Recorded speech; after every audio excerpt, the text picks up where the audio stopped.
नमस्ते, मैं हूँ Ritu Sharma, assistant professor from NIMT college of Greater Noida. आज हम इस वीडियो में बात करेंगे डिप्लोमा इन फार्मेसी कोर्स के बारे में। डिप्लोमा इन फार्मेसी कोर्स एक 2 साल का कोर्स है उन स्टूडेंट्स के लिए जो कि अपना करियर बनाना चाहते हैं फार्मेसी में, जिसमें स्टूडेंट्स को मेडिसिन के बारे में जानने की ट्रेनिंग दी जाती है, जो कि एफिलिएटेड है pharmacy council of India and Uttar Pradesh board of technical education से। आइए जानते हैं एलिजिबिलिटी रिक्वायरमेंट्स के बारे में। कोई भी स्टूडेंट जिसने 10+2 किया हो पीसीएम और पीसीबी में, वो एलिजिबल है इस कोर्स के लिए।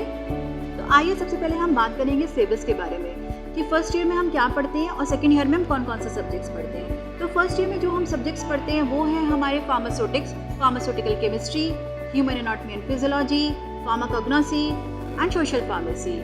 तो थोड़ा जानते हैं कि हम फार्मास्यूटिक्स में क्या पढ़ते हैं। सिरप्स, कैप्सूल्स, टैबलेट के डोसेज फॉर्म एंड यूजेस के बारे में पढ़ते हैं। फार्मास्यूटिकल केमिस्ट्री में हम ड्रग के स्ट्रक्चर्स एंड मॉलिक्यूल्स के बारे में पढ़ते हैं। And human anatomy and physiology में हम human body and their functions के बारे में पढ़ते हैं कि जो हम दवाई खा रहे हैं वो किस ऑर्गन में जाके टारगेट एक्शन शो करती है और क्या उसका जो ड्रग हम दे रहे हैं बॉडी में, क्या उसका इफेक्ट है बॉडी के लिए। फिर आते हैं हम अपना फार्माकोग्नोसी में। फार्माकोग्नोसी में हम पढ़ते हैं मेडिसिनल प्लांट्स के बारे में, जैसे कि फॉर एग्जांपल तुलसी है कि तुलसी का क्या मेडिसिनल यूज़ है हमारी बॉडी के लिए। फिर आते हैं हम सोशल फार्मेसी में। सोशल फार्मेसी में बेसिकली हम लोग पढ़ते हैं कि हमारा जो एज अ फार्मासिस्ट हमारा जो सोसाइटी के लिए वो क्या योगदान है। तो आइए जानते हैं कि हम फार्मेसी सेकेंड ईयर में क्या पढ़ते हैं। जो सब्जेक्ट्स हम पढ़ते हैं वो है हमारा pharmacology, pharmacotherapeutics, hospital and clinical pharmacy, pharmacy community and managements, biochemistry and pharmacy law and ethics. तो आइए बात करते हैं हम ट्रेनिंग एंड इंटर्नशिप के बारे में। जैसे कि आप 2 साल का डिप्लोमा कोर्स करते हैं, उसके बाद 3 मंथ्स की ट्रेनिंग जो है वो हमारी कंपलसरी होती है। आप जो ट्रेनिंग है वो किसी भी गवर्नमेंट एंड प्राइवेट हॉस्पिटल से कर सकते हैं, जो कि एफिलिएटेड होना चाहिए फार्मेसी काउंसिल ऑफ इंडिया से। आइए जानते हैं क्यों है ट्रेनिंग कंपलसरी।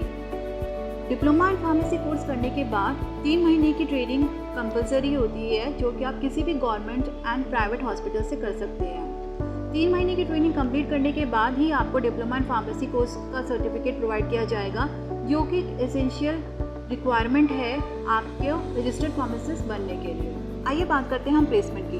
तो प्लेसमेंट के लिए एनआईएमटी इंस्टीट्यूट ग्रेटर नोएडा का टाई अप है वेरियस हॉस्पिटल्स के साथ में, जैसे कि JP hospitals, BLK Max hospital, यथायथ हॉस्पिटल, अल्फला हॉस्पिटल फरीदाबाद। अगर बात करें हम हॉस्टल फैसिलिटीज़ की, तो एनआईएमटी इंस्टीट्यूट प्रोवाइड कर रहा है separate hostels for girls and boys. अगर हम बात करें कनेक्टिविटी की, तो nearest metro station परिचक metro station है और ये डायरेक्ट कनेक्ट है दिल्ली आगरा एक्सप्रेसवे। तो आइए जानते हैं एडमिशन प्रोसीजर के बारे में कि आप कैसे डिप्लोमा इन फार्मेसी कोर्स कर सकते हैं। तो डिप्लोमा इन फार्मेसी कोर्स करने के लिए सबसे पहले आपको एक एंट्रेंस एग्ज़ाम देना होगा, जो कि आपका GCUP के द्वारा होगा। उसके बाद जैसे ही आप GCUP का एग्ज़ाम क्लियर करते हैं तो एक मेरिट लिस्ट निकलती है। मेरिट लिस्ट निकलने के बाद आपकी काउंसलिंग होगी एंड काउंसलिंग में ही आपको पता चलेगा कि आपको कौन कौन से कॉलेजेस अलॉट किए जाए हैं, और वहाँ जाके आप एक फॉर्म भर सकते हैं और आपका एडमिशन आप जाके वहाँ पे अपना ले सकते हैं।